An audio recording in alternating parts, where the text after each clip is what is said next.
My name is Professor Colin Burnett, and I'm Associate Professor in the program in Film and Media Studies at Washington University in St. Louis. As of July 1st, I'll be working here for 10 years, a full decade. Too long. No.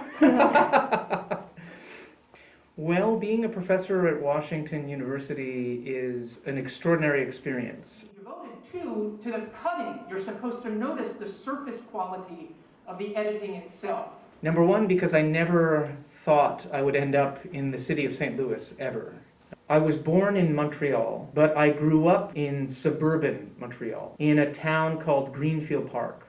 Quebec is a francophone province, but Greenfield Park is surrounded by Brossard, and Saint-Lambert, and Saint-Hubert, and Saint-Bruno. I was always a cinephile. Montreal was a cinephile's dream. I was able to self-educate. I would go see movies at the Cinémathèque Québécoise. They would have film series, for instance. And that's where I first got to see the movies of Robert Bresson. At that point, not many of his movies were available on home video. I mean, streaming didn't exist at the time. So I had to go and seek them out. And there was this great video store in Montreal called La Boîte Noire. And I would go there as often as I could. I lived a little bit far away from it. And I would rent 10 movies and watch them. And the ones I couldn't watch, to be honest, I would pirate. I would copy them so that I would have a copy myself and build a tape library. And this is how I developed my education, really. But also I had cinephile friends. The friends I grew up with were always into movies, going to movies. There was a repertory movie theater called, and it's still around, Cinéma du Parc. And I would go there on Park Avenue in Montreal and watch movies like the movies of Akira Kurosawa, for instance. I remember going to see a few of his movies. That's where I first saw Rashomon, in fact. So Montreal had a range of movie theaters, and many of them were cheap. Near the end of the 90s, there was this movie theater called The Palace, where you could get in for $2.50 to watch movies. And they could sometimes be current releases that were kind of off-market. This is what it was like.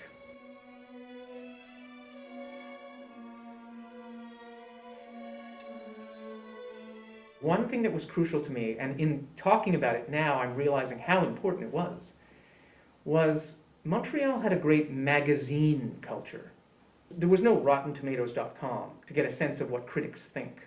You would go to the newsstand and pick up magazines like Film Comment, Cinéaste, CinemaScope. Cahiers du Cinéma was distributed in Quebec. So I would pick these up, and I would often read about movies before seeing them. As in the case of Robert Bresson, for instance, I read about them before seeing a single minute of their movies. But even for me now as an academic, it's always important to look out for new avenues of viewing. I don't know what kind of cinephile I would have become if I lived in a more rural area where I didn't have access to all of this. And this is how I developed my education, really. I come from a family where there are no academics. And I'm the first in the family to have a PhD. And when you're an academic, complete your PhD, you don't know where you're going to end up. I could have ended up anywhere around the world, really. So it's extraordinary to me to just be in St. Louis at an institution. WashU is a very stimulating environment, intellectually, professionally, very rewarding. And I think above all, it's rewarding because I have wonderful colleagues who always push me, who always encourage me, who want to see me succeed, my work succeed. But the real bread and butter here, the thing that makes my life so wonderful here at WashU is the students, to be sure. Nancy, this is open-ended, so yes, there's just we pose a range of questions afterwards, and we're going to figure it out. What does Marvel have our lives planned for? The next 10, 15 years? You'll get an answer over the next decade in terms of what's going on with Wanda. So I consider myself very, very lucky to be at an institution like WashU with such wonderful students. In terms of research, I focus on the choices that filmmakers make, usually filmmakers, but increasingly I'm dealing with comic artists, television producers, and video game designers. I'm curious about those very local choices that they make that result in a moment-by-moment audiovisual experience. Could be a narrative experience, could be a non-narrative experience for viewers or gamers. I have been a gamer for basically my whole life, on and off. There are periods of intense gaming where I become obsessed and then I drop it, and then I become obsessed and then I drop it. I guess you could call me a child of the high point of the arcade era. Arcades were at a peak in the 80s and 90s. And I would show up with one of my best friends every Sunday morning at 11 a.m. when a local arcade opened. And we would spend the remainder of the morning and all afternoon playing video games. Games like Street Fighter II, the various Nintendos, the Sega Master Systems, and so on. I'm not such a big fan of Mario Kart or Mario Tennis, but the Mario Fantasy games. Yahoo! You know, Super Mario 64, just the world building, and how the world was always evolving.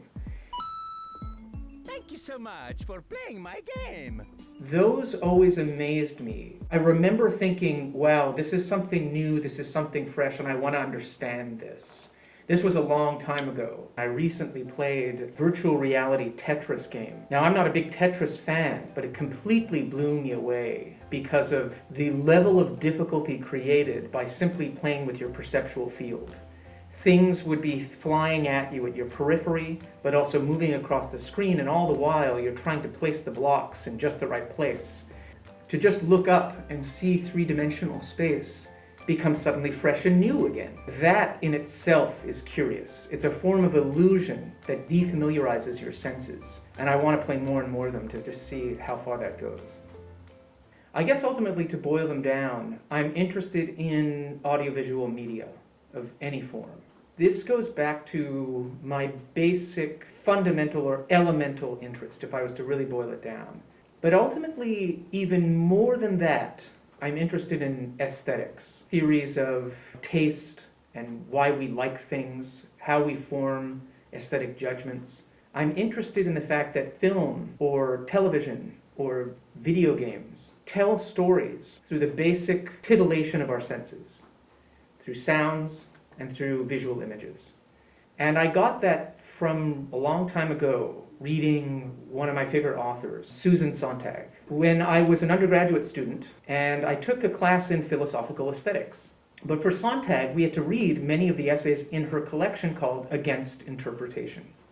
That essay, simply called Against Interpretation, it was published in 1964, blew me away. And suddenly I realized, that's what I'm interested in. She says we need to learn to see more, to hear more, and to feel more, and specifically in the works of art that we're encountering. We are blocking ourselves from seeing, hearing, and feeling more by quickly ascribing meaning to things.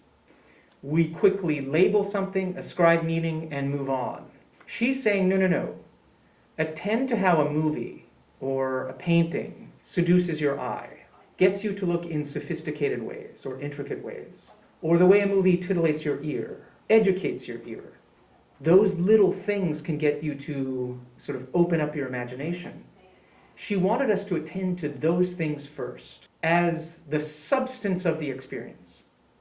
And then she ends the piece famously by saying, in the place of a hermeneutics, we need an erotics of art. Hermeneutics, basically the ascribing of meaning, interpreting things, hastily interpreting. In erotics, she means attend to how the thing looks and sounds. So when I took that course and read that, that immediately finalized for me what I'm ultimately interested in. That's what gets me up in the morning all the time. It's a battle sometimes, but the continuing battle with other academics and other professors about the inclination to ascribe meaning, and that the substance of these things rests in meaning, as opposed to in sensation, in perception. We are inculcated, we're trained, we are encouraged when we're students. And I get this all the time from students here at Washington University who say to me, look, I'm so used to writing about the meaning first. That's the most important thing that I can possibly get out of an essay. So what you have to do, it's taken me decades of my life, and if the job's still not done, you have to develop the other side of your brain to a certain extent, so that it becomes, yes, of course, pay attention to meaning, pay attention to sense, pay attention to the meanings that you are inclined to bring to a movie, and listen or feel what that's like as you're doing it. The inclination now is to bring in elements of history or the current moment into the text. Critics do this all the time. In other words, interpreting the text in light of what's going on politically. And I do that myself. I find myself saying, oh, look at this. It's being shaped by the moment, or it's speaking to the moment.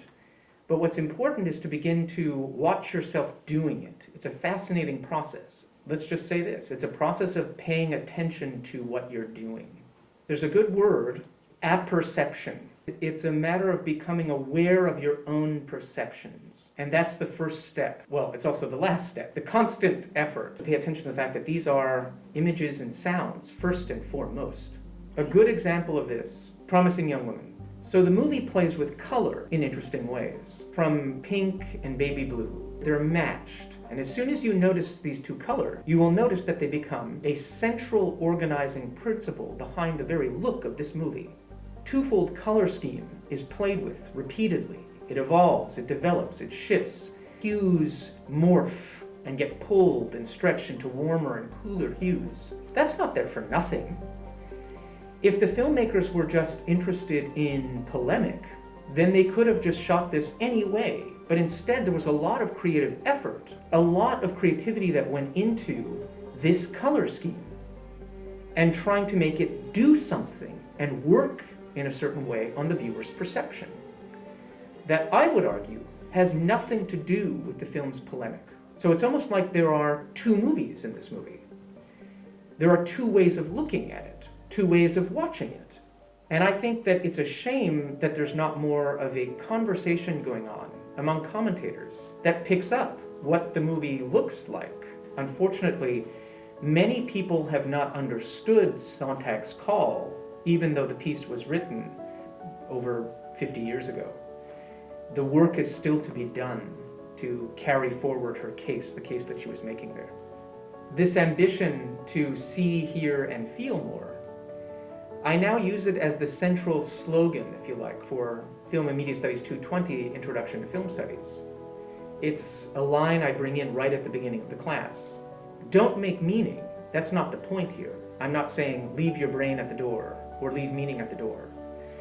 I'm simply saying in this class, from week to week, just open your eyes and open your ears to all the things that an audio-visual display, like a movie, does to you.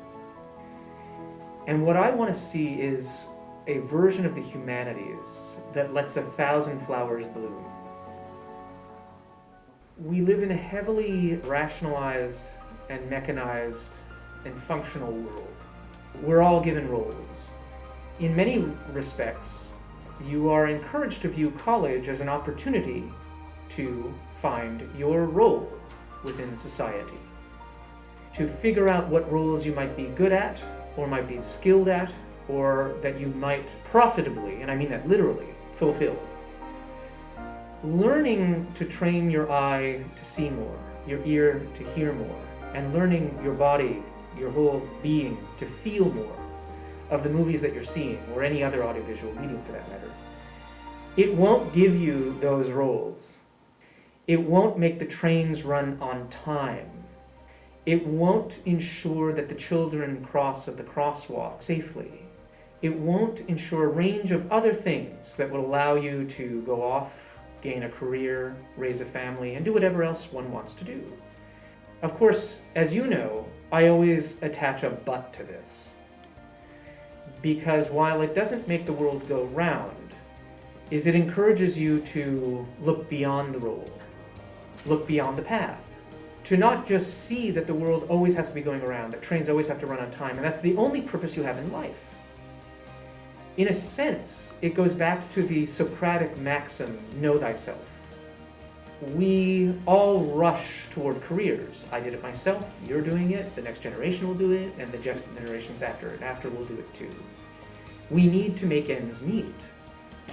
But at the same time, we need to find ways to make ourselves fuller human beings.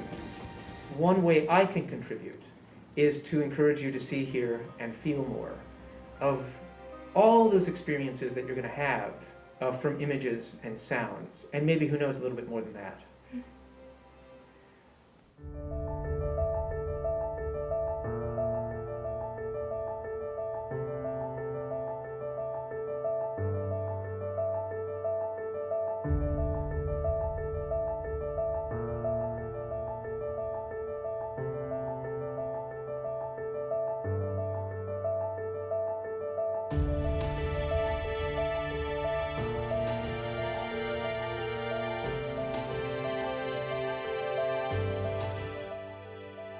Okay. All right. How's that?